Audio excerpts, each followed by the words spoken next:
With the construction of the Central Pacific Railroad through California in 1868, the small community in Nevada County known as Coburn Station was renamed. The town became Truckee, named after a Paiute Indian who helped guide immigrants in the region in 1844. The economy of Truckee centered around the railroad and the transportation of lumber. Truckee was known for its large Chinatown and for its many saloons. In 1873, a gunfight erupted on the main street of Truckee between two men determined to kill each other. This gunfight, described as a duel in the newspapers, reveals the grim and bloody reality of violence in the West. From the St. Louis Globe-Democrat, St. Louis, Missouri, September 20th, 1873. To the death, the desperate six-shooter duel at Truckee. From the Virginia City Enterprise, September 7th.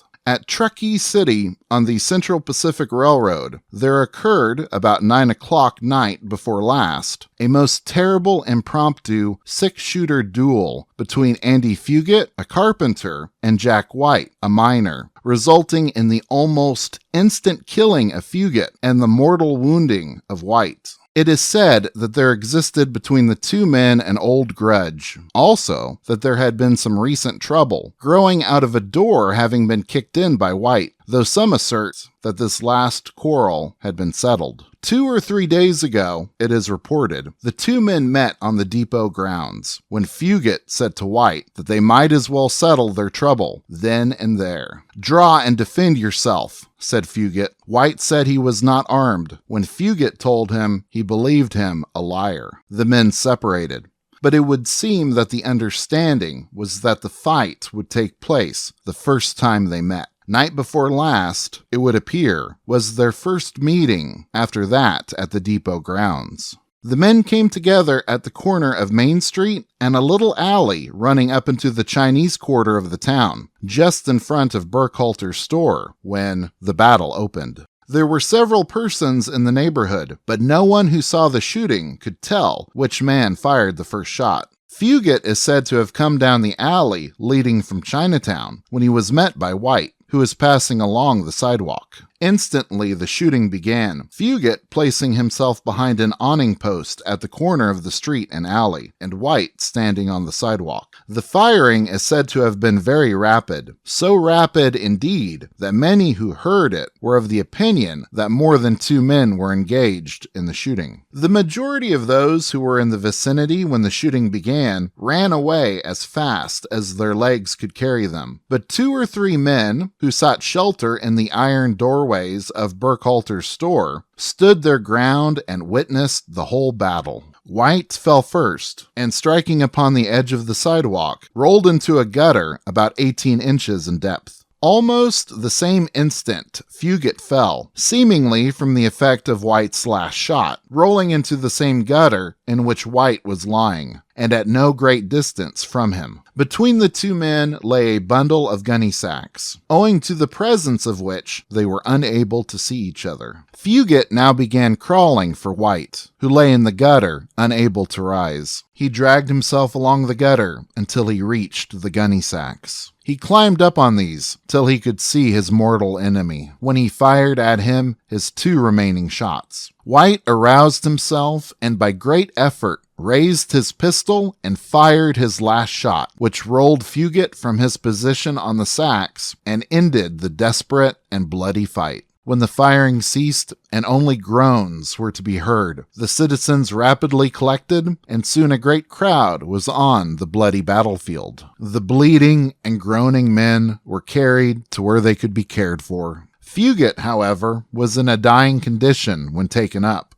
and lived less than 10 minutes. The shot which proved fatal struck him in the left groin, severing a large artery. He bled frightfully. The wounds of White were 3 in number, and of such a nature that they necessarily proved fatal. One shot passed through his body, from side to side, just above the hips. Another entered his right breast, and ranging back, lodged against the spine. The third struck him in the lower part of the abdomen, passing through the bladder. After the shooting, and while the wounds were being examined, White said that he was fired at by another man besides Fugit. This man, he said, was a large man with heavy black whiskers, who stood in the alley leading up into Chinatown and fired 3 shots at him, after which he ran away up the alley. Afterwards, on being more closely questioned about this man, White refused to say anything more in regard to him, or to give his name, even if he knew it.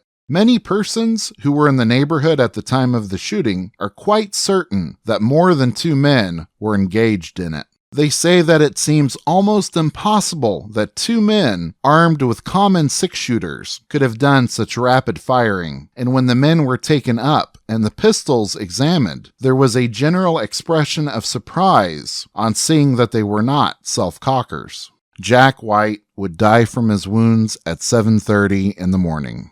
You may have noticed in this photo of Truckee's Front Street, taken around 1875, this business sign of F. Burkhalter and Company. If Burkhalter's store had not moved from the time of the gunfight in 1873 and the taking of this photograph, then the gunfight may have taken place in this vicinity.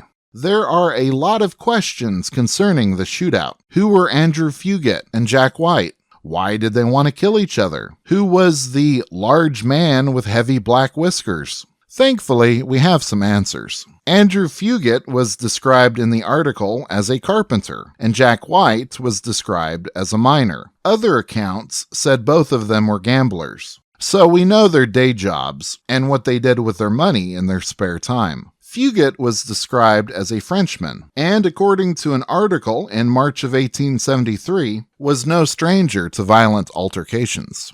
Andrew Fugit was stabbed in the shoulder at Kirkham's Saloon about 2 o'clock this morning. George Valhart was arrested as the principal of the deed. His trial or examination will take place this evening before Justice Kaiser. Fugit is not seriously injured and is able to be about town. More was written about Jack White. He was described as a tall, slender, wiry, and wild young man with very dark complexion and keen black eyes. Much of the mystery surrounding the gunfight was cleared up by an article written about him and published in the Eureka Sentinel. Jack White. It appears that the Jack White killed in the desperate shooting affray at Truckee one day last week was a former resident of Eureka. If we remember correctly, he lived here for several months in 1872, and again put in an appearance in this section for a brief season last fall. We give below an article from the Virginia Chronicle relative to White's career in this part of the state. Many of the facts alluded to are doubtless still fresh in the minds of a large share of our local readers. The stage robbery near Mineral Hill, for which he was arrested, occurred a little over 1 year ago. White and another man, whose name we do not now recall, were arrested at Shelburne, having crossed over from Mineral Hill to that place a few days subsequent to the stage robbery. They were taken to Elko, but no evidence having been brought against them, they were discharged. The general impression here at the time, if we remember correctly, was that they were not guilty of the robbery. Following is the article from the Virginia Chronicle.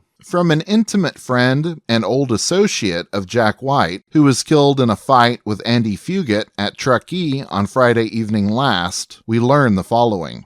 Jack White was a native of Illinois, aged 28 years, and leaves a brother, William M. White, residing in Nevada City, California. He was one of the finest specimens of physical manhood in the country, and although usually quiet and diffident, was a man of great personal courage and coolness in danger. He was once shot on Treasure Hill by Bill Bethards, now in the state prison, for murdering a man at Shell Creek, and was subsequently stabbed severely in Fleming's Saloon in Eureka by a man known as Tex. Tex made a lunge at Big Alex Fleming with a large knife, but missed his aim and ran the blade nearly through White. Jack quietly walked up to the counter, and on being asked if the knife struck him, replied jocosely, "Yes, it went clear through me, and damned if I don't believe he gave it a turn before he pulled it out." Recovering from this wound, he came to this city about a year ago and worked 2 or 3 months on the Sutro Tunnel. Detectives thought that Jack was engaged in the Battle Mountain and Austin stage robbery several months ago, but we learned from very good authority that he had no hand in or foreknowledge of that robbery. He was once arrested on a charge of robbing the Palisade and Eureka stage near Mineral Hill, but was discharged for lack of proof to convict.